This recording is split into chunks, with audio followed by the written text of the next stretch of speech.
Hmm. And that means that 90% of the time they're saving a ton of money, and all these contractors are missing out on these opportunities. It's a hidden little career that a lot of people don't know about, but it has the opportunity to help a lot of people and contractors.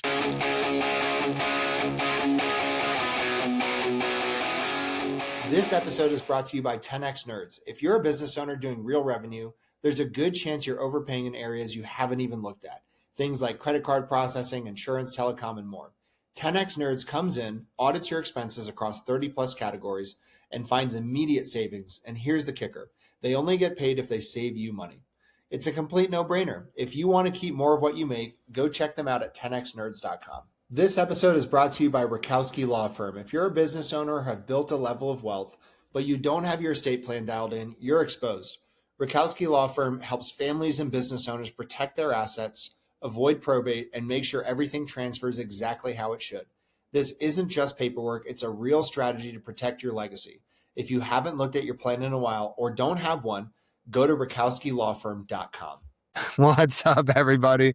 Welcome back to another episode of the Builder's Bible. I'm joined by Tom Trotter. He is the founder and owner of Borden Beam Adjusting. And he was saying that they are busy right now because they just got hit with hail in Central Florida, which I know a lot of my roofing friends out here in Colorado would have appreciated some more of that over the summer here.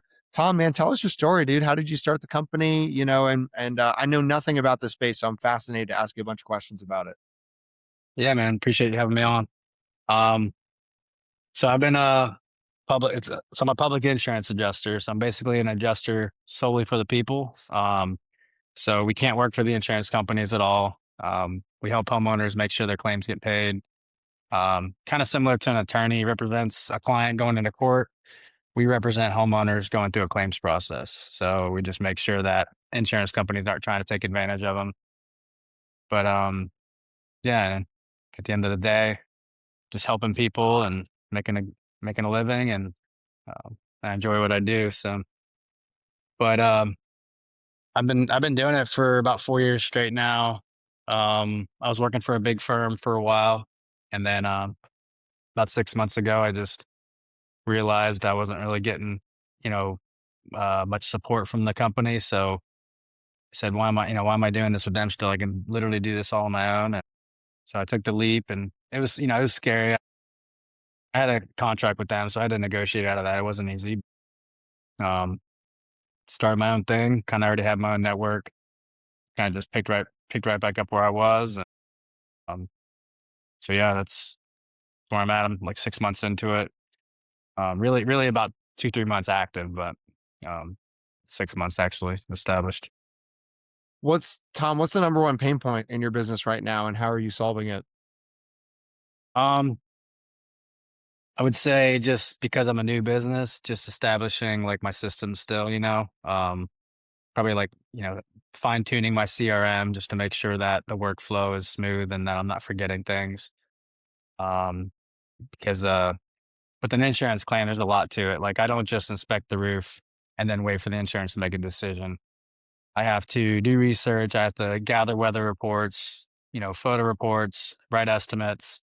Have to, build the whole file basically to present it to the insurance companies. And there's a lot of little things for each claim. And if you forget one of those things, for example, a proof of loss document, if you forget that document and you don't get it to the insurance companies within 60 days, they don't have to pay your claim. It doesn't matter how good of a claim it is. So it's very important. My job, there's a lot of pressure for my role because I have to make sure the client's claim goes well. But I would say just that, just establishing my system still. Um, and then the other thing is kind of always been something in our industry is insurance companies don't like us. They, we make them pay more than they wanted to, right? So they hate us. They're always in legislators' ears trying to get us shut down. We just had a bill just I think last week get sent to the House, and it got shot down. But there's always every bill they do. There's always something in Florida that's trying to sneak in there on public adjusters, trying to either reduce our commission to like something that's not even feasible, or we can't even make a living, and wouldn't be worth it, or just trying Mhm. to ban us completely because, like I said, they just don't like that we hold them accountable. And so, um, those two things are probably the biggest pain points. And And really the legislation thing, the only thing that I can really do for that is just, I'm a member of FAPIA, which is that's what this is, the Florida Association of Public Insurance Adjusters. So they're a big advocate for us. We also have the National Association of Public Insurance Adjusters. They help a lot too. So basically, just making sure that I'm involved with that community as much as I can, letting my clients know, talk to the legislators and stuff, and make sure that these kind of protections for them don't go away. Yeah. How did you get started in construction out of curiosity? So in this specific field, as adjusting goes, I knew what adjusters were. I had no idea what public adjusters were, like most people. But I did a little bit of roofing in high school. I did a lot of concrete work. I was working for my buddy's dad. So I have a little bit of construction background as far as that goes. But then I went in the military, got out, became a cop, had a bunch of different jobs between all that. But yeah, I had a buddy that was doing this, and I saw how he was, his job, and I saw his quality of life was good, and he wasn't slaving at some warehouse like I was at the time. So I went and did a little ride along with him one day, and I saw what he did, and I was like, man, I love what you're doing. And so he got me into it, and that was about 3, 4 years ago now. And but yeah, that's where I'm at now. And what systems or tools have made the biggest difference for your team? A good CRM, that's probably the most important thing for a public adjuster. Like I said, there's so many little tasks and deadlines that you can forget. I use Zoho right now. It's really good. It's uh it's not designed for public adjusting, but it's very customizable. So you can fine tune it to do almost anything you want. So that's been a huge help for me as far as staying on track of things. Uh, What other tools? Um, I think that's about it right now. Yeah.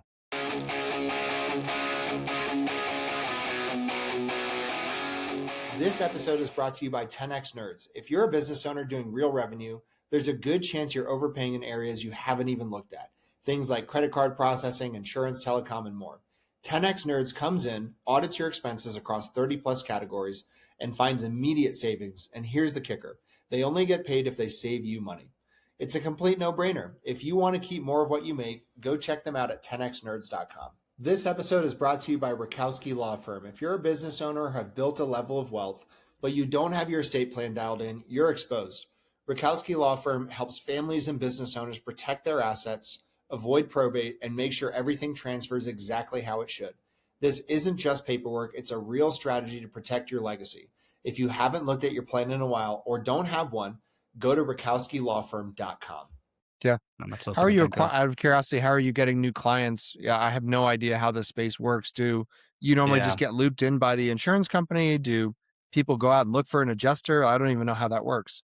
Yeah. So insurance companies are definitely not referring me, but roofers will. Roofers, they have a client, they're doing a claim, their client gets denied, and the client's frustrated. A roofer can say, "Hey, go ahead and call Tom. He's an insurance adjuster. He works for the people. He can help you out. He can get you taken care of." And so I'll take that claim, I'll reopen it, I'll fight the denial, get it approved. Roofer gets paid. Everybody's happy. So a lot of roofers, because that's kind of our bread and butter. That's the majority of the claims in Florida. The contractor is probably my number one lead source. Home inspectors, realtors, bartenders. I mean, literally anybody that you talk to. If you just if I tell people what I do, they're like, "Oh my gosh, like I didn't know that was a thing. I actually need help with that." So it's pretty easy to find, I pretty much get them from anywhere. But I would say just contractors is probably the number one, and then I have my own network, on people I know. So that's probably, yeah. Love that. What's one mistake that you've made in business that has taught you something valuable? I would just say not, being scared to go out on my own just sooner, because I've been thinking about this ever since I was about a year in. I looked at how much I paid the company I was working for, and it was astronomical, and I couldn't believe it. I'm just like, what am I paying for? I was just, I was a little frustrated. I'm like, if I went to the office or something, they would just pawn it back on me. Basically just having us do everything. And I'm like, I thought that my percentage that I'm cutting you guys was supposed to give me some sort of support. You had an office staff and you have, accounts receivable department and scheduling and stuff. So, um, yeah, I would just say not starting sooner because my clients would have had a better experience, which they're already having right now. Just because like one direct line of communication, I don't have to juggle checks and different pieces of paperwork between three different offices. So everything's just been a lot smoother since I went on my own. And yeah, like I said, I was just kind of nervous, scared to make that leap. Um, but it's really not as hard as people think it is starting your own thing. It's especially once you've been doing it a while, you understand the entire system. You just have to have the sometimes you have to have the capital to do it. So that's one issue. But other than that, it's usually just fear of the unknown. Yeah. What do you feel like the future of this space is? Um, so as far as public adjusting goes, like I said, the legislation is always they're always attacking us. So, maybe in 20 years, they eventually will get us shut down. But even if that does happen, I think that legislation kind of always does this. Like it'll be good for an industry for 4 years and then bad for 4 years. So I think eventually maybe they'll get us good and they'll shut us down somehow. But it'll swing back, So I don't think it'll ever go away just because homeowners will start to get frustrated and they will they'll complain enough and the governor will have to do something to bring back some kind of protections. But as far as insurance goes, I mean, I don't know how it is in Colorado, but premiums here are crazy high compared to 5 years ago. It's gone up so much. So that's an issue for Florida. And I don't know what they're going to do to figure it out, but eventually it's going to become unaffordable to live here in Florida. And I think we're going to have some sort of crash because of it. Because I mean, some people's insurance is, their insurance is when they first bought the house, their insurance, like for me, for my house that I just sold, I think I bought that house in 16 and my insurance was about 2,200 a year. And by the time I left this past October, my insurance was 16,000 a year. It was nuts. And I'm like, my mortgage almost doubled since I bought the house. And luckily I was making more money, but man, if you're working a salary job for 20 years and you're not getting good pay bumps, like people are going to be forced out of their homes just because of the insurance. So it's kind of, it's kind of sketchy. So I don't know what's going to happen. Is there anything we haven't talked about, Tom, today that gets you fired up? There's a lot of people out there that need help, man. So if you know other contractors, if they don't know what public adjusters are, tell them to find one in their area because I make my roofers and my contractors a lot of money. A lot of missed opportunities, like old clients that just got denied, or maybe repair only jobs. I turn those jobs into full replacements. So it's exciting because there's just a ton of people out there that um, didn't get the jobs they should have got, and clients that didn't get the repairs they should have got. Because I know there was a report that came out a couple years ago, like only 10% of people actually dispute the claims decisions that the insurance companies give. So Mm-hmm. that means that 90% of the time they're saving a ton of money, and all these contractors are missing out on these opportunities. So Yeah. it's it's kind of it's a hidden little career that a lot of people don't know about, but it has the opportunity to help a lot of people and contractors. Tom, if people want to learn more about who you are and what you do, where can they go? You can find me on Facebook, Tom Trotter.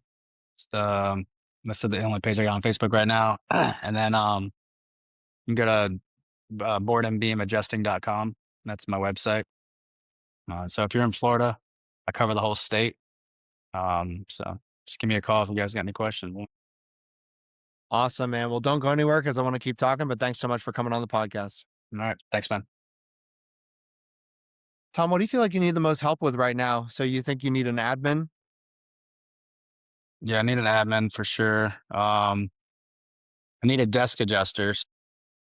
half of my job is in the field, half of my job is, sitting at a desk, negotiating, scheduling things, stuff like that. So I'm in the process of possibly hiring somebody for that. Just a little like the proof of loss document, just things like that, making sure that the client gets it notarized and back to me.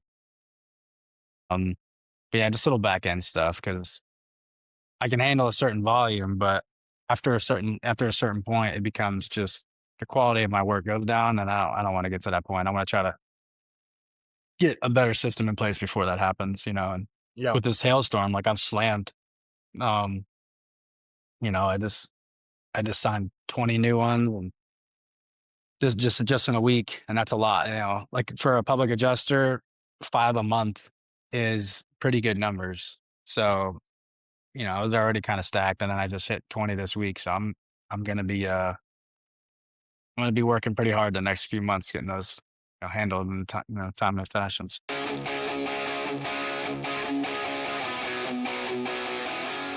This episode is brought to you by my friend Silas Lagoy over at ForgeMark Wealth. If you're a high-income business owner or professional and feel like you're getting crushed by taxes, you're not alone. And more importantly, you're not stuck. ForgeMark Wealth specializes in advanced legal tax strategies and wealth planning designed to help you keep more of what you make, grow it efficiently, and actually build long-term freedom, not just income. If you're making serious money but don't have a real strategy behind it yet, I highly recommend connecting with Silas and his team. What's up, everybody? This episode is sponsored by ExitWise. If you're a business owner thinking about selling your company, whether that's now or years down the road, you need to know what your business is actually worth and how to maximize that exit. That's exactly what ExitWise does.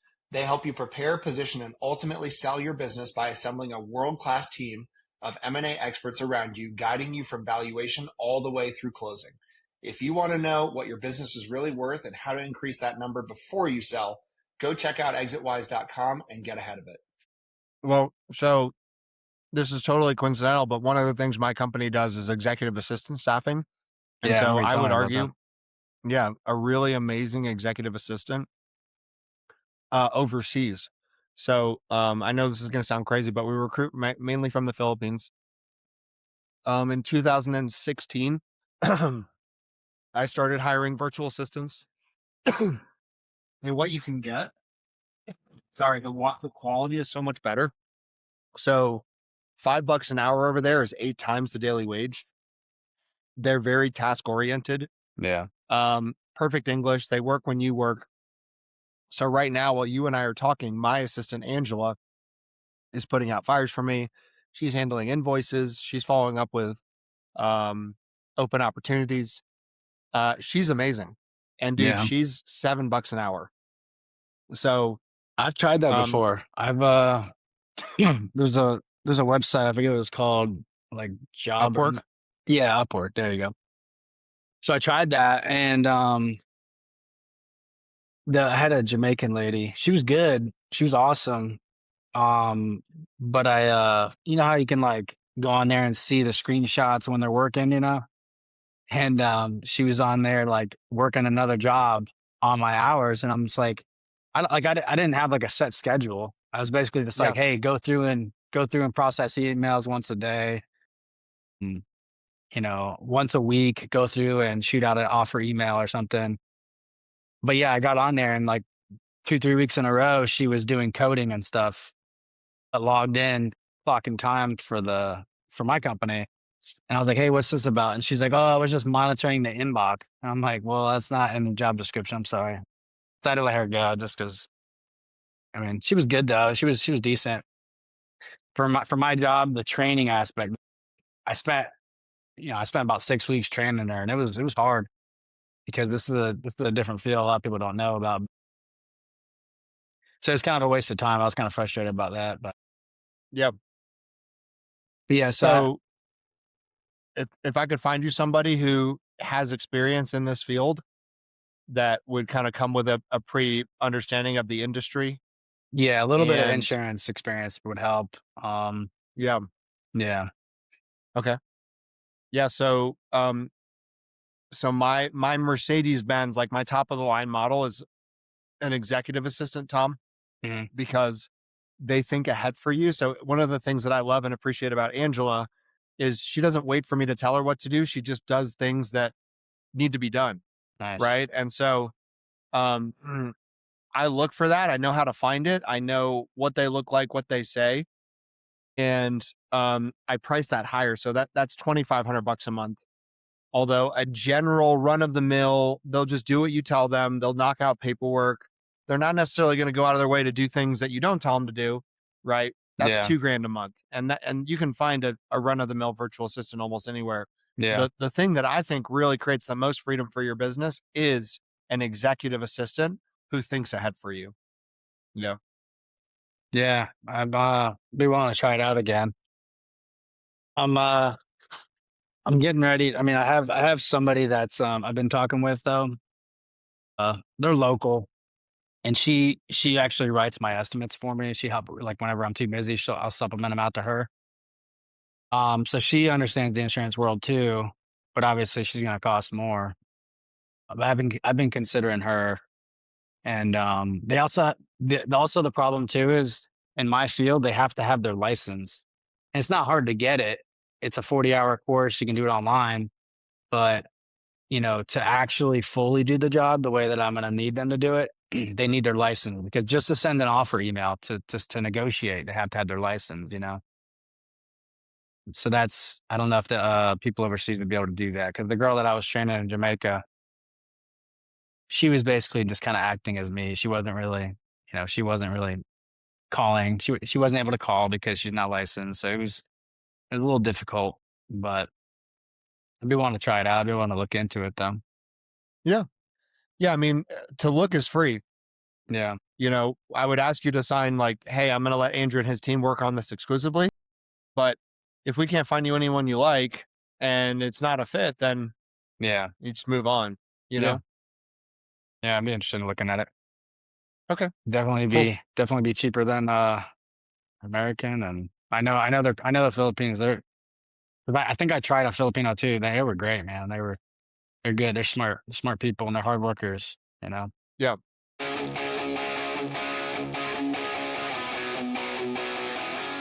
This episode is brought to you by Blue Collar Business Advisors. If you're running an HVAC, plumbing, electrical, or landscaping, or any other type of home service business and wondering where all the money is going despite growing your revenue, you need to talk to Paul Maskill. Paul has scaled and sold multiple blue collar businesses and now helps business owners improve cash flow, profitability, and financial clarity through outsourced CFO services. His clients gain a better understanding of their numbers, build predictable profits, and create a business that supports the life they actually want. One of the things I appreciate most about Paul is he's not just a finance guy. He's been in the trenches as an owner. He understands the challenges of running blue collar businesses because he's done it himself. If you're doing a few $1,000,000 a year in revenue and want to stop guessing at your numbers and start building real wealth, head over to bluecollaradvisors.com. That's thebluecollaradvisors.com and schedule a discovery call with Paul and his team. Blue Collar Business Advisors, helping blue collar business owners build financially healthy companies and achieve permanent profitability. This episode is brought to you by Corberry Digital. If you own an HVAC, plumbing, electrical, roofing, or home service business and you're tired of wondering where your next lead is coming from, you need to check out Corberry Digital. Corberry specializes exclusively in helping home service companies dominate their local markets through SEO, Google Ads, local service ads, websites, content marketing, and lead generation systems that actually produce a measurable ROI. Their team doesn't just focus on clicks and impressions. They help contractors lower customer acquisition costs, increase qualified leads, and build a marketing engine that scales. What I like about Corberry is they understand the blue collar space. They aren't trying to be everything to everyone. Their entire focus is helping trades businesses win in their backyard and generate more profitable jobs. If you're looking to grow your business, improve your online visibility, and build a marketing system that works, visit Corberry.com and schedule a strategy session with their team. That's Corberry.com. Tell them you heard about them on the podcast. Yeah. So what else do you do? I know you said AI too, right? What else do you do with AI? We do AI. Yeah. So we do AI automations. Man, I do a lot. The Lord told me to create freedom for business owners. So I do whatever creates the most freedom. So, like AI receptionists, we do lead gen. There's not a whole heck of a lot that we don't do. You mentioned CRM setup, like we can create automations on the front end and back end of your CRM. Yeah. What kind of lead gen stuff could you do for somebody like me? Like because what my idea was, like right now, just because I haven't done this in the past, like ever, but I'm paying for lead generation right now just because I just started and I was kind of just wanted to make sure I had something coming in. But I've been Yeah. paying this company to basically they cold call people and they set appointments for me for inspections. And then if there's damage, then cool. If not, then I just go to the next one. Um, but what I've been thinking about trying to find is an AI cold calling company or something, because I know that's out there. Yeah. Basically, they have an AI person cold call, um, offer free inspections for storm damage, and then they set the appointments. Boom, they put it on my calendar. So, like, is that something that you know of that exists? Because I've been Yeah. looking and Yeah. I've seen it, but I don't know anybody that's actually used it. Yeah. And I mean, also we could do that with a virtual assistant as well, setting appointments for you. Yeah, Um, yeah. What do you think there's an opportunity to do like paid lead gen on like Facebook and Google? Are people looking for services like yours there? not as much as roofers because people don't know what I am yet. Um, so, and from what I know, I think Google would probably be a more worthy investment, um, but the cold calling company, they seem to be doing pretty good. I mean, you know, I probably signed 3/4 of the ones I go to, so it's been good. But when I start hiring people, that's where I want to start doing this, getting more leads. So because I want to be able Yeah. to give these guys leads, go run these, and just start scaling from there. But um, yeah, so I don't know about Google or anything because I don't think people search public adjusters too much. I'll occasionally get a lead, but it's super rare from Google. Yeah.